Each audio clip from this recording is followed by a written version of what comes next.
Hello everyone, मैं महराज खान बहुत बहुत स्वागत करती हूँ आप सभी का आपके अपने यूट्यूब चैनल आलूरिंग शिक्षा द्वार में। उम्मीद करती हूँ सब बहुत अच्छे होंगे और सब बहुत अच्छे से अपनी स्टडी भी कर रहे होंगे।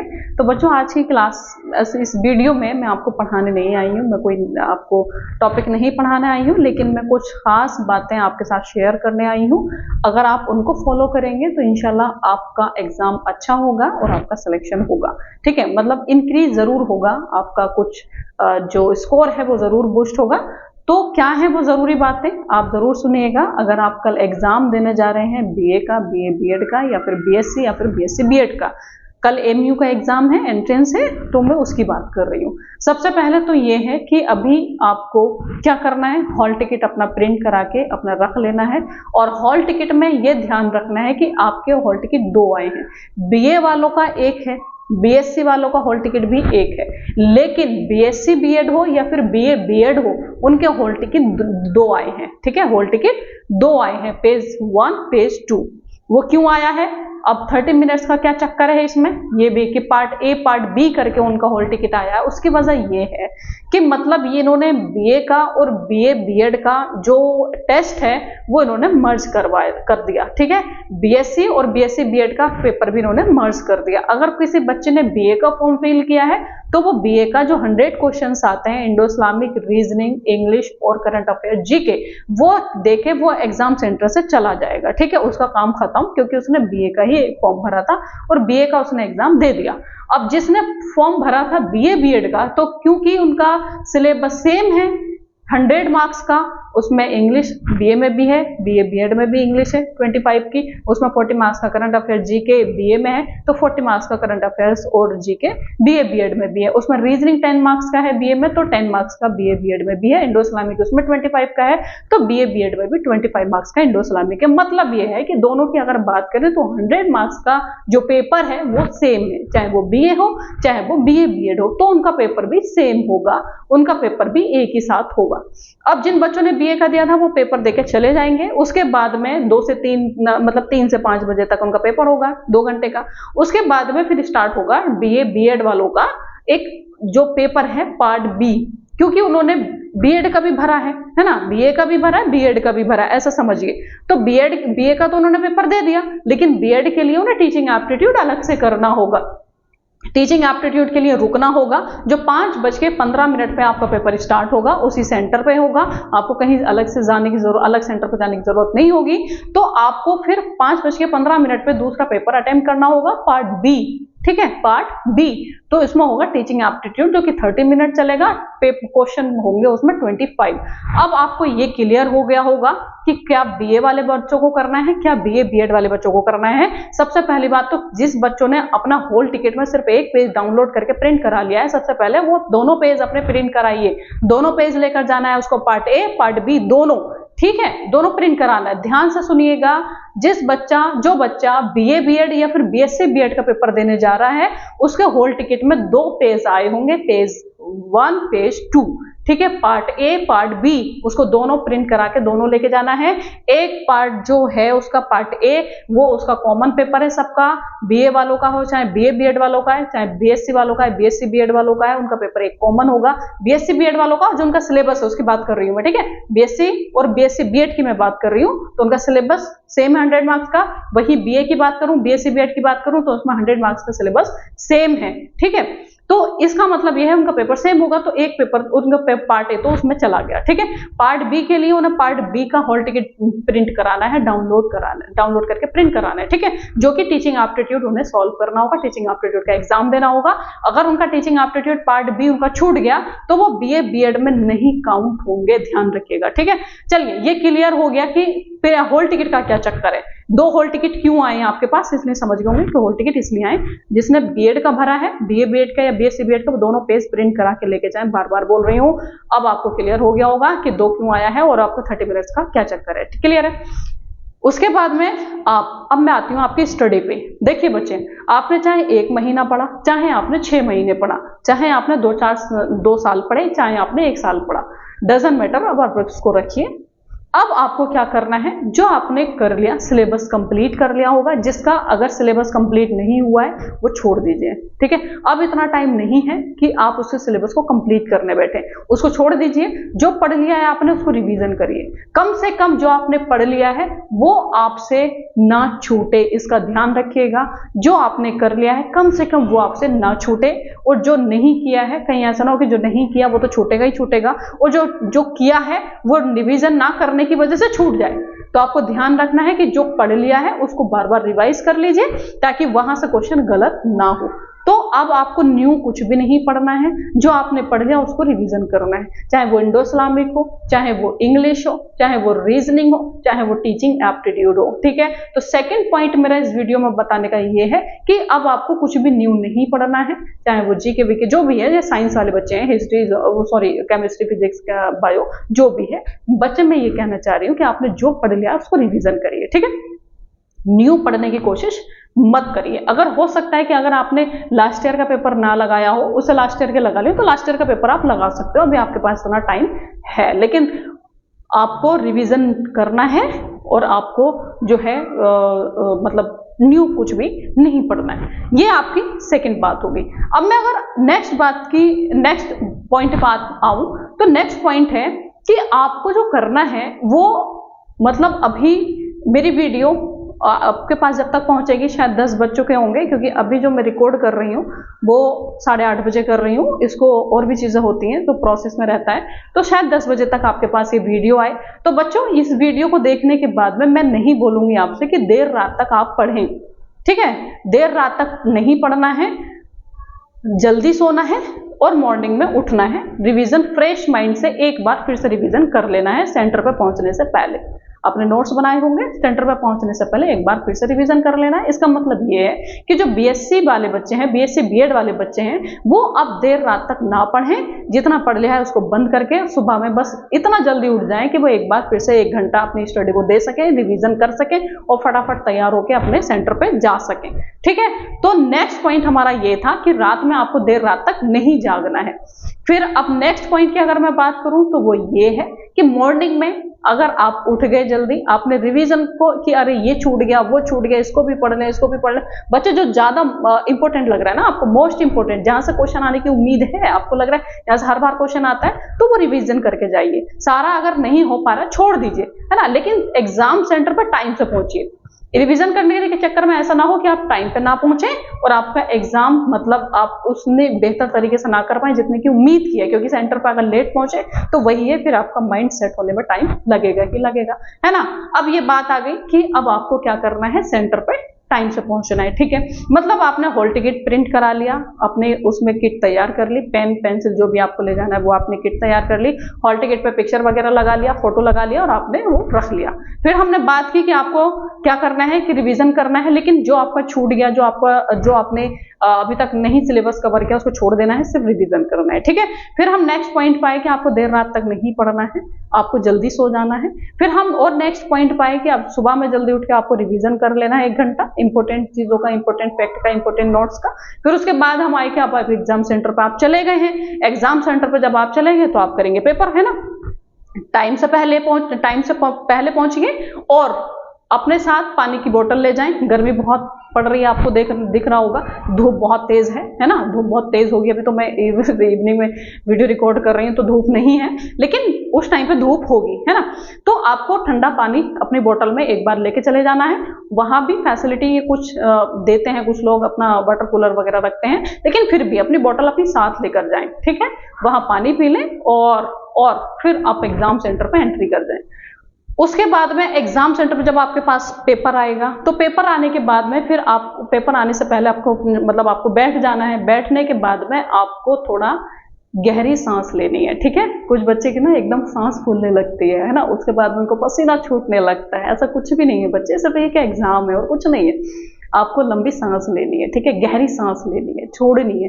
मतलब जब आंखें बंद करके आप गहरी सांस लेंगे ना, जब गहरी सांस छोड़ेंगे तो आप एकदम रिलैक्स हो जाएंगे। आप जैसा लग रहा होगा ना भागम भाग, जैसे आपको माइंड इधर उधर ऐसा ऐसा करके इमेज ऐसा हो रही होगी आपके माइंड में। और जब आप गहरी सांस लेंगे, गहरी सांस छोड़ेंगे, है ना, आपको एकदम रिलैक्स हो जाएंगे। जब एकदम रिलैक्स हो जाएंगे तो आपको लगेगा हाँ अब पेपर आ जाए मैं कर लूंगी, है ना, या मैं कर लूंगा। तो मतलब आपको ये करना है कि टेबल चेयर पर बैठ के आपको करना है थोड़ा मेडिटेशन, है ना। मेडिटेशन का मतलब यही है कि लंबी चौड़ी पालथी मार के नहीं बैठ जाना है कि मेडिटेशन मैम ने बोला था आप तुम 10 मिनट मेडिटेशन करेंगे, नहीं बच्चे, आपको बस इतना करना है कि पानी पीना है ठंडा और गहरी सांस लेनी है, ठीक है। सांस लेनी है, सांस छोड़नी, 4-5 बार करेंगे आप रिलैक्स हो जाएंगे, बॉडी आपकी रिलैक्स हो जाएगी, ठीक है। बहुत ज्यादा खाना खा के नहीं जाना है वरना नींद आएगी। जिनका 3 बजे से पेपर है वो बच्चे खास ख्याल रखेंगे, बहुत ज्यादा खाना खा के ना जाएं वरना नींद आएगी, और खाली पेट भी ना जाएं, है ना। तो ये चीज मॉर्निंग वाले बच्चों के साथ ये प्रॉब्लम नहीं होगी क्योंकि वो तभी उठे होंगे, तभी सो के उठे होंगे, तो वो एकदम फ्रेश होंगे, उस टाइम पे कोई दिक्कत नहीं होगी। तो क्लियर है, आपको मेडिटेशन करना है, 2-4 बार आपको लंबी सांस लेनी है और छोड़नी। अब ठीक है, अब आपके पास पेपर आ जाएगा। पेपर आने के बाद में आपको क्या करना है, पेपर आने के बाद में आपको एंट्री फिल करनी है, जो भी आपका नाम वगैरह पूछे वो सब आपको फिल कर लेना है, ठीक है। फिल करने के बाद में आपको पेपर मिलेगा, पेपर और जो है आप सॉल्व करना शुरू करेंगे। बच्चे ये देखा जाता है कुछ बच्चे बहुत अच्छे से तैयारी करके जाते हैं, लेकिन स्टार्टिंग के जब वो क्वेश्चन पढ़ते हैं तो कुछ क्वेश्चन ऐसे होते हैं जो उनसे नहीं आ रहे होते हैं, उनका मोरल डाउन हो जाता है, फिर वो बाकी क्वेश्चन भी गलत करते चले जाते हैं, काफी हद तक उनके क्वेश्चन गलत हो जाते हैं। बच्चे अगर स्टार्टिंग में कोई क्वेश्चन आपसे नहीं आ रहा है तो इसका मतलब ये नहीं है कि आपका पेपर खराब हो गया, आपसे कुछ नहीं आ रहा है, ऐसा कुछ नहीं है। बाकी पेपर पढ़िए, है ना, बाकी पेपर पढ़ने की कोशिश करिए। स्टार्टिंग के अगर 5 क्वेश्चन नहीं आ रहे हैं समझ लीजिए कि बाकी आपसे आ रहे होंगे, है ना। स्टार्टिंग के अगर नहीं आ रहे हैं छोड़ दीजिए, आगे बढ़िए, है ना। तो स्टार्टिंग के चक्कर में लास्ट वाला खराब नहीं करना है। स्टार्टिंग में कुछ क्वेश्चन कुछ बच्चों के साथ ऐसा हो जाता है कि कुछ क्वेश्चन उसको नहीं आ रहे हो तो उसको लग रहा है कि पूरा क्वेश्चन ही आउट चला गया, पूरा पेपर ही आउट चला गया, ऐसा नहीं है। तो आपको मतलब क्या ध्यान रखना है कि रिलैक्स होकर आपको पेपर पढ़ना है, सॉल्व। अब आपको क्या करना है, उसकी रीडिंग लगानी है, पेपर की पढ़ते जाना है, और जो आपसे लग रहा है कि हाँ ये क्वेश्चन श्योर है आपका 100% ये आंसर होगा, है ना, यही आंसर है, आप उस पर टिक करते चले जाइए, पेपर पे टिक करते चले जाइए और OMR पे फिल करते चले जाइए, OMR को फिल करते चले जाइए। जो आपको लग रहा है कि ये क्वेश्चन 100% श्योर है ना, तो उन क्वेश्चंस के आंसर आप साथ के साथ फिल करते चले जाइए। कुछ बच्चों के साथ क्या होता है कि वो पेपर सॉल्व करने में लग जाते हैं और जब वो OMR फिल करते हैं तो टाइम नहीं रहता और उनकी कॉपी छीन ली जाती है, जो मतलब OMR फिल करने से रह जाती है। ऐसा आपके साथ ना हो, इसलिए मैं बोल रही हूँ कि जो क्वेश्चन आपको लग रहा है कि 100% श्योर है इसका आंसर यही है, तो उसको साथ के साथ फिल करते चले जाएं। अब उसके बाद जब फिल करते चले, नेगेटिव मार्किंग है, सारे आपको नहीं लगाने, इस पे भी मैं आऊंगी। तो मतलब ये है कि सबसे आपने पहली बात ये सीखी कि मतलब आपको जो क्वेश्चन आ रहे हैं वो फौरन आपने OMR में फिल कर दिया। उसके बाद आप देखेंगे कि पेपर में कितने क्वेश्चन छूट रहे हैं, उनमें से आप ये देखेंगे कि उनमें से कुछ क्वेश्चंस ऐसे होंगे, 3 तरह से क्वेश्चन आते हैं। एक तो ये जिन पे हम श्योर होते हैं कि आंसर यही है, वो तो क्लियर है कि इसका आंसर फिक्स है, हमारा आ रहा है और ये हमारा सही है, ठीक है, उसको आपने फिल भी कर दिया। दूसरा ये है कि 4 ऑप्शन में से आप 2 ऑप्शन में फंसते हैं, 2 ऑप्शन को आप एलिमिनेट कर देते हैं। 2 ऑप्शन नहीं होते हैं, 2 ऑप्शन में आप क्या हो जाते हैं, फंस जाते हैं कि इसका ये है या फिर ये है। उसमें आप रिस्क ले सकते हैं, उसका कोई एक आंसर आप टिक कर सकते हैं, क्योंकि 50-50 पे मसला चल रहा है, या तो सही या फिर गलत, है ना। तो आप उस पर रिस्क ले सकते हैं, उसे आंसर आप टिक कर सकते हैं। अगर आपको ये लग रहा है कि इन 4 में से 2 ऑप्शन मेरे मैंने कट कर दिए, एलिमिनेट कर दिए, इनमें 2 तो नहीं होंगे लेकिन 2 में से कोई एक आंसर होगा, तो इनमें आप इन 2 में आप रिस्क ले सकते हैं, 50-50 का चांस रहेगा, सही हो जाता है, ठीक है, वरना कोई बात नहीं।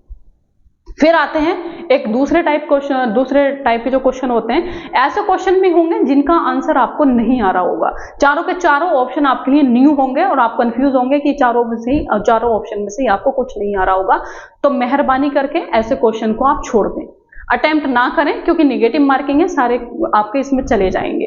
तो अब मैं ओवरऑल अगर मैं बात करूं तो आपने क्या सीखा, 3 तरह के क्वेश्चन आएंगे, जिनमें फर्स्ट टाइप के जो क्वेश्चन होंगे वो ये कि जिनका आंसर आपको आ रहा होगा, है ना, 100% आ रहा होगा, आप उसको फौरन फिल करिए अपनी OMR में, ठीक है। दूसरा ये है कि जैसे 4 ऑप्शन में से आप 2 ऑप्शन में कंफ्यूज होंगे, 2 ऑप्शन आप एलिमिनेट कर देंगे, 2 में से कोई नहीं आप मतलब लगा पा रहे होंगे कि दोनों में से सही कौन सा है, उन दोनों में आप रिस्क लेके कोई एक लगा सकते हैं, ठीक है।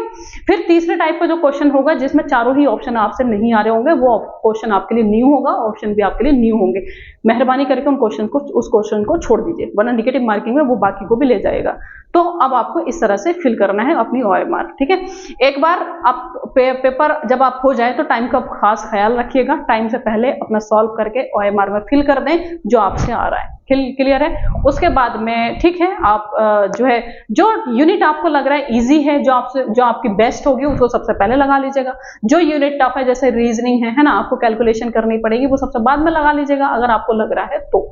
क्लियर है। और जीके है उसमें तो एक बार लगाएंगे आगे बढ़ेंगे, लगाएंगे आगे बढ़ेंगे, थिंक करने की कोई जरूरत ही नहीं है ना। सबसे पहले रीजनिंग करने बैठेंगे तो आपको ऐसे क्वेश्चन एक जरूर आता है रीजनिंग में जो आपका सबसे ज्यादा टाइम ले जाता है ना, तो उसे सॉल्व करने बैठेंगे ईगो पे ले लेंगे कि हमसे क्यों नहीं हो रहा है ये आंसर, हमसे तो आना चाहिए, हमने तो सीखा था बहुत अच्छे से रीजनिंग, और वो आंसर उस क्वेश्चन वाकई में टफ होता है, तो आपको कुछ मिनट वो अगर ले गया तो बाकी का सॉल्व करने का टाइम आपका चला जाएगा।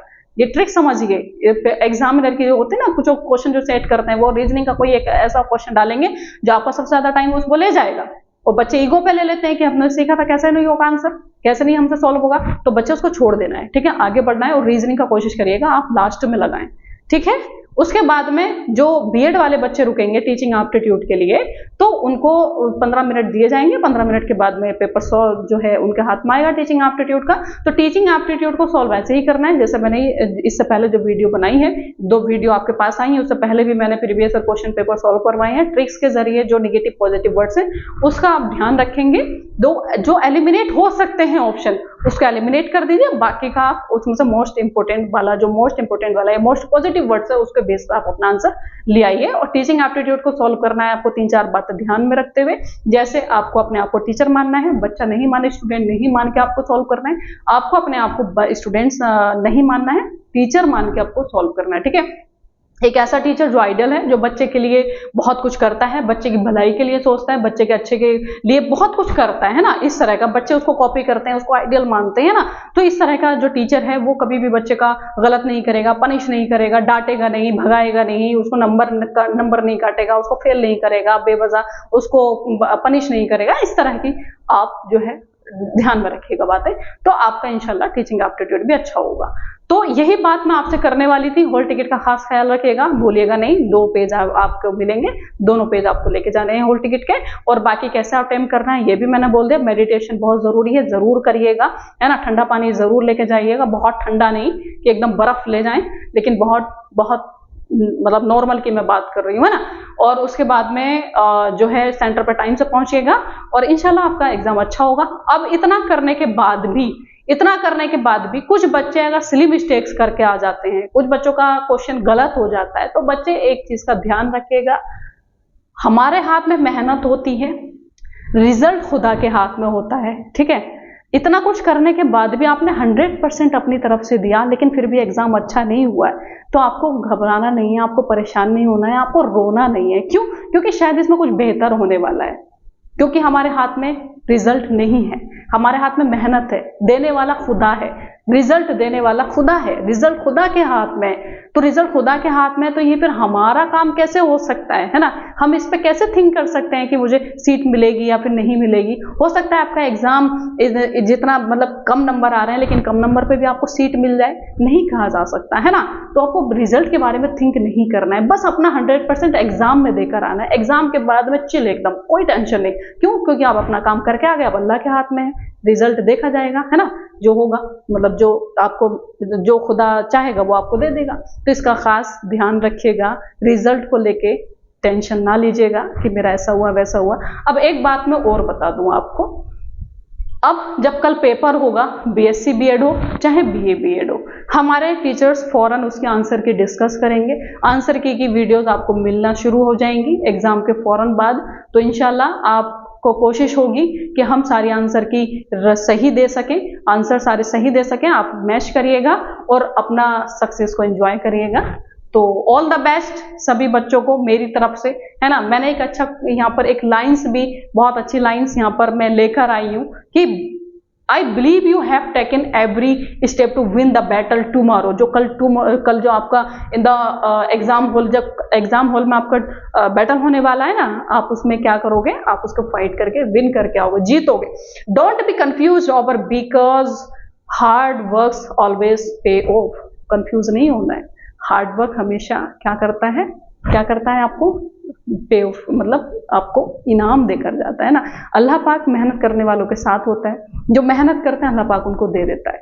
तो इसका ध्यान रखिएगा, टेंशन नहीं लेना है। ऑल द वेरी बेस्ट मेरी तरफ से सभी को, आपका सबका पेपर अच्छा हो, मेरी दुआएं हैं आप सभी के साथ और बहुत बहुत आप लोगों के लिए दुआएं हैं। इंशाल्लाह सबका पेपर अच्छा होगा। All the very best, thank you.